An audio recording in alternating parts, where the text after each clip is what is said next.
How's everybody doing? Myth of the Unbiased Scientist. I printed this out. I'll link it to the bottom of the page. Another aspect of the inability of scientists to be objective is found in theory-laden observation, a psychological notion. Scientists, like all observers, hold a myriad of preconceptions and biases about the way the world operates. These notions, held in the subconscious, affect everyone's ability to make observations. It is impossible to collect and interpret facts without any bias. There have been countless cases in the history of science in which scientists have failed to include particular observations in their final analysis of phenomena. This occurs not because of fraud or deceit, but because of the prior knowledge possessed by the individual. Certain facts either were not seen at all or are deemed unimportant based on the scientist's prior knowledge. In earlier discussions of induction, we postulated that two individuals reviewing the same data would not be expected to reach the same conclusions. And finally here it says, not only does individual creativity play a role, but the issue of personal theory-laden observation further complicates the situation. What this means is if you have an idea in your brain that you believe to be true, that's your bias. Only scientists, they're taken as these people in popular culture that somehow they're not biased about things. That they would be able to see their own bias. But that's not true at all. It's a psychological phenomenon. And what's even more important to notice is that not only is bias a psychological phenomenon on an individual level, but if they're a part of a large group of people, say an entire field of research, where they're surrounded by people that also have that same bias, it's fucking impossible to see your bias. And not only that, but it further solidifies it because a lot of the elites in these organizations, the universities, and people who manage the telescopes and whatnot, they look down upon people who don't know what they know. They're very arrogant. They're very elitist in a way. And that further complicates the issue because now they have a bias. They're surrounded by thousands of people with that same bias.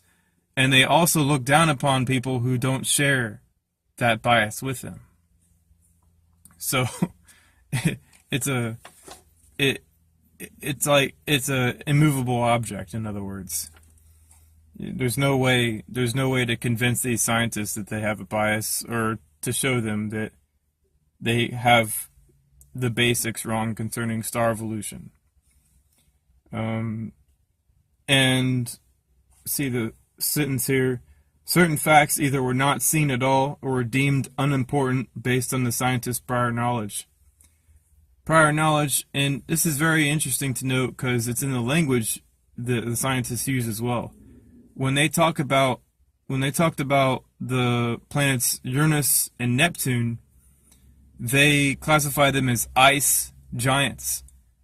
So basically, it's just unimportant. They're way the fuck out in the solar system. They're not really important. They're just ices. So, what we know better than that. They're not ices. They're hellish in their interiors. They're very, very, very hot. They're very active objects. As well, we know that that astronomers, they deem things to be unimportant by the way they classify elements. They classify anything that's heavier than helium and hydrogen as metals. They say, well, helium and hydrogen, and then you have the metals. So lithium's a metal. Well, I know lithium's a metal. Oxygen is a metal. Nitrogen is a metal. They classify those as metals simply because hydrogen and helium are in much more abundance in the galaxy than the actual metals and heavier elements. But we know better. And the reason why they classify them as unimportant is because of their prior knowledge. They believe the universe mostly runs off of hydrogen and helium fusion, which is another misconception, obviously, that'll lead to further problems down the road. I'm not even going to go into that. That's just crazy.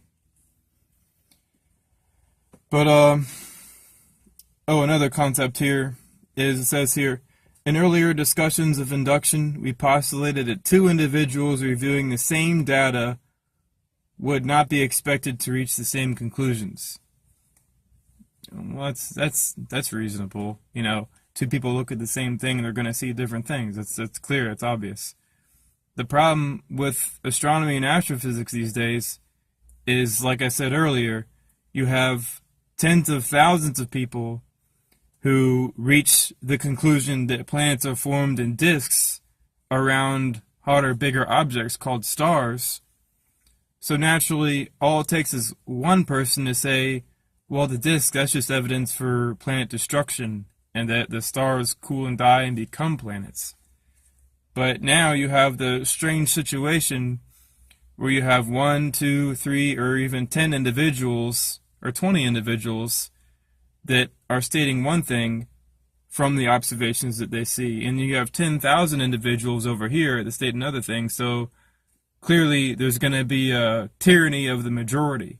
And they're the people that are going to probably have the most money, the most political sway, the most people who work inside of governments.